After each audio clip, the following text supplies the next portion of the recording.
Hello, welcome to another Becoming a Modern Man. We are playing our Hollow One deck once again, and this time we're running up against a Grixis Death Shadow deck. One of the more popular decks in the format. This is our opening hand.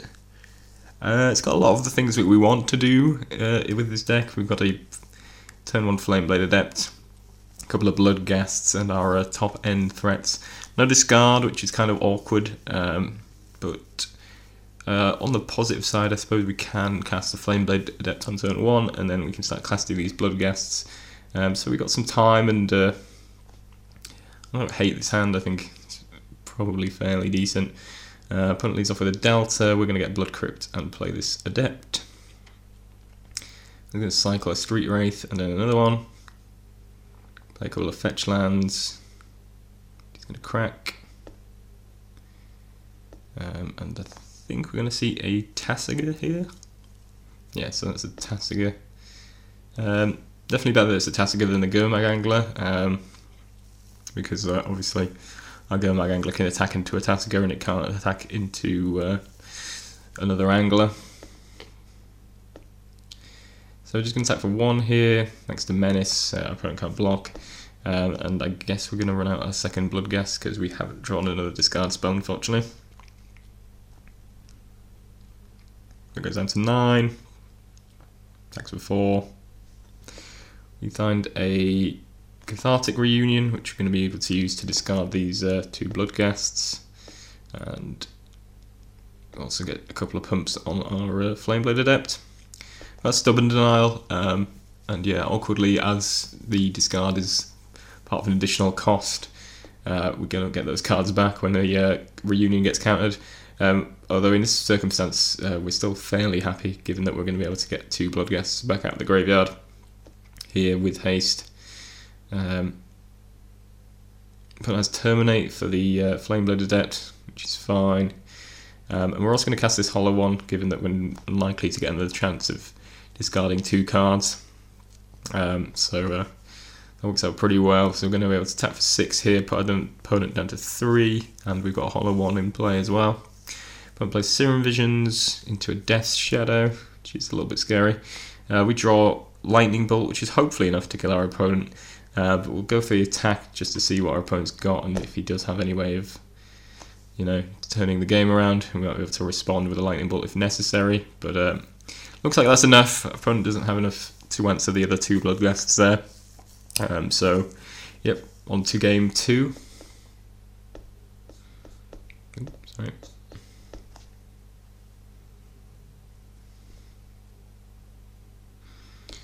So here we are at game 2.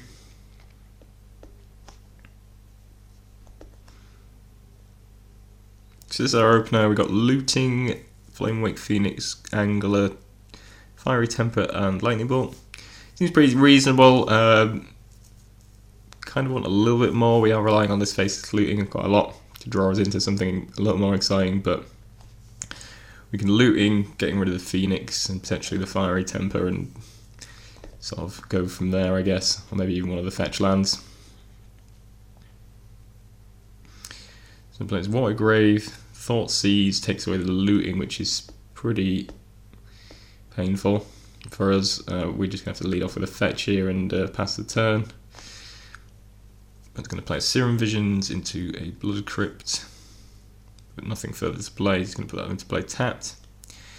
Run to Blood Ghast, which isn't bad here, at least it gives us something to do. So we're going to cast that out. There's a Serum Visions. No further play. Attack for 2 here. Draw into Hollow One, which is not the best in this current circumstance. Maybe we should have played out the Flamewing Phoenix there. Flamewake Phoenix, rather. I suppose we could have just hard cast it there. Potentially, our opponent plays a Spell Bomb, which isn't great for us, given that we have an Angler in hand. And passes the turn with mana to draw a card off the Spell Bomb. So yeah, it's kind of a tricky position we're in at the moment. My idea is to flashback this Faithless Looting before it becomes valueless. And hopefully we're going to draw into a land, and then we can see if we can tempt our opponent into cracking this their spell bomb. And even if we don't, hopefully we can at least drop a hollow one down, and maybe some more threats. So I cast my second Faithless Looting, which finds us a Burning Inquiry and a fetch land. We're going to discard the Fiery Temper and the second land here. Can't cast Fiery Temper, unfortunately, because we haven't got mana up, but now going to be able to cast a free hollow one. Looks like unlikely that we're going to be able to cast the Angler this game, so maybe I should have discarded that, I suppose, but I'm not sure it's going to make a great deal of difference. Maybe we should have kept the Fiery Temper instead, given our opponent's likely to clear out our graveyard in a minute. So yeah, our opponent clears out our graveyard, which means this Angler is not looking so great. And then runs out a Death Shadow and I think a Angler. Yeah, and an Angler to follow up. She's pretty bad for us. We don't really have any good attacks. Draw a Flameblade Adept, which I'm going to just run out. There's a Young Pyromancer. Attacks in 4, 5, 6, 7, 8. Puts him down to 9. I'm going to bolt the Young Pyromancer here and then see if we can get a good attack in. I mean, it is possible for us to do lethal here. Puts on 9. We're going to got Burning Inquiry, so we can get our Flameblade up to a 4/2. So that'll be enough for lethal. But our opponent's got some potential blockers here, which is a bit annoying. So I go for the bolt on the Young Pyromancer. See if we can get that out of the way. But unfortunately, our opponent has Snapcaster, and he's also going to be able to cast an Opt in response, which allows him to make a 1/1. So now he's got blockers for the Flameblade Adept if he wants, or just blockers generally, I suppose. We play Burning Inquiry. It doesn't really get us anywhere because we end up pitching both our Anglers, annoyingly. And we end up drawing Leyline of the Void, which is one of our sideboard cards, but not particularly useful.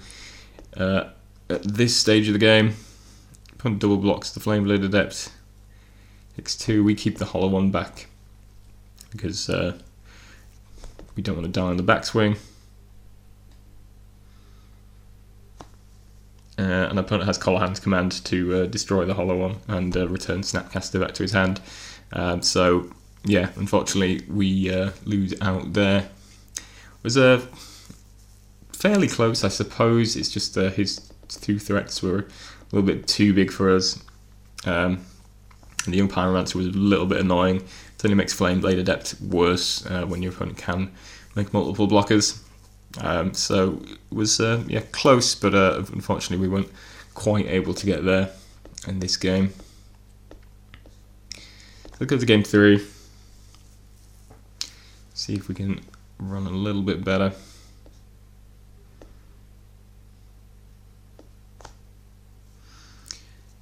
Let's see if we can get our opener up. Okay, so this is our opener. It's not the best, but not the worst. We have got 2 cards that allow us to draw a little bit deeper. Got Flamewake Phoenix that we can throw in the bin. So I think we're going to keep this. It's not the best hand, but probably better than just mulling to 5. I mean to 6 rather. Going to lead off with a Faithless Looting, see where we get to. And that's a pretty good start. We found the Angler and a Flameblade Adept, so we've got some threats. We're just going to pitch the Phoenix and one of these lands into the graveyard. I can choose a Stomping Ground. And plays Delta into Watery Grave into Inquisition, which takes our Burning Inquiry, annoyingly. So we've got a few ways to get cards into the graveyard now. We've got Flameblade Adept down. There's Thought Scour on himself into Tasiga, which isn't the end of the world. Still got a fairly healthy life total. We're going to bolt here. This way we can cast the Angler So yeah, I built him end of turn. This way we can cast our Angler with the mana available without taking the Flamewake Phoenix out, and we can bring back the Flamewake Phoenix this turn. So that was the thinking behind that. There isn't a ton of targets for his... Sorry, I skipped through that, unfortunately. So yeah, so we've got like the Flamewake Phoenix there on the beginning of combat. There are a lot of targets for Lightning Bolt, and I just think that was a better use of our mana, basically, so that worked out fairly well. So opponent Thought Scours again on main phase, and then has an Angler of his own. It's a little bit inconvenient. Haven't really got any good attacks apart from with the Phoenix here, so we're just going to go with a Phoenix attack. I could have used the Burning Inquiry and see where we got to, but I don't particularly like that. Our opponent can always double block the Adept. I suppose maybe it was worth forcing our opponent's hand, I suppose, and just attacking with everything. We could have traded the Anglers, or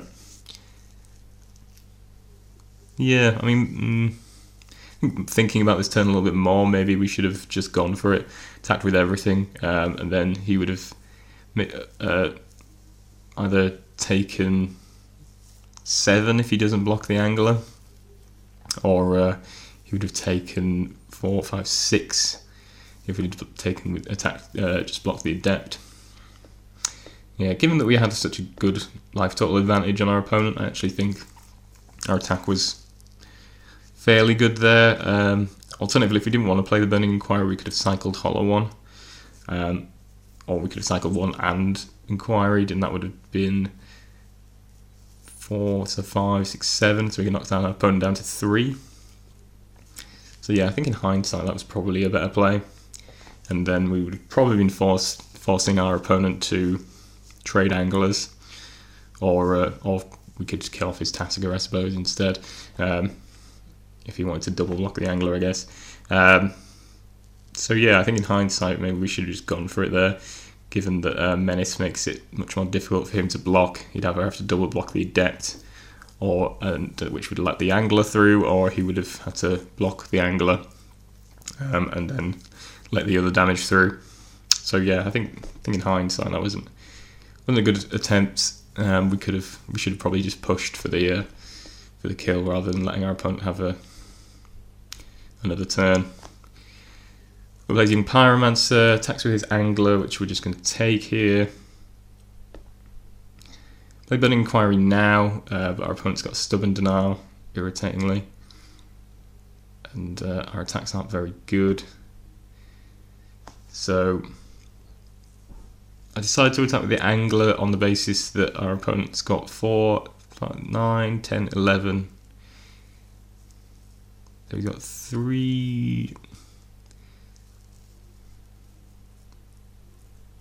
Yeah, so he's got 11 points of power on the board, so hopefully we're not dead to a Crackneck. So that was my plan anyway, and we're going to keep the Flameblade Adept basically to chump and see where we got to with that. So our opponent chump blocks the Angler. Unfortunately has a Fatal Push, which he can use to kill off the Flameblade Adept. I think that gives him enough to kill us. So yeah, 5, 6, 7, 8, 9, 10, 11, 12. Yeah, so he's got 12 points of damage there. So yeah, we kind of miscalculated the combat. I think we kind of messed up. I think that turn where we only attacked with the Phoenix was kind of crucial. We should have just gone all in and either cycled the Hollow One and cast the Burning Inquiry, or just cast the Burning Inquiry, I suppose. Either way, I think we would have forced our opponent to make some difficult blocks and maybe made his life a little bit more difficult. So we maybe should have pressed our advantage there. But yeah, this was a lot closer than I was expecting it to be. I played this game this match in reverse last week with my Grixis Death Shadow deck. And yeah, I didn't think it was terribly favourable for the Hollow One deck. I don't think my mind's particularly changed about that point. their creatures tend to be a lot bigger than ours. Death Shadows are a huge problem, and I think their deck is just a little bit more resilient and a little bit more controlled, which just makes it a little bit more powerful. But yeah, I don't think this is a particularly favourable matchup, but this match actually went fairly well, so I was kind of surprised about how well this went. So yeah, I think definitely a deck you want to avoid if you can, but obviously, as shown here, we do have the tools to push for a win. Yeah, we came pretty close here. Again, if we maybe played slightly differently and used our combat slightly differently, we might have been able to push for a win.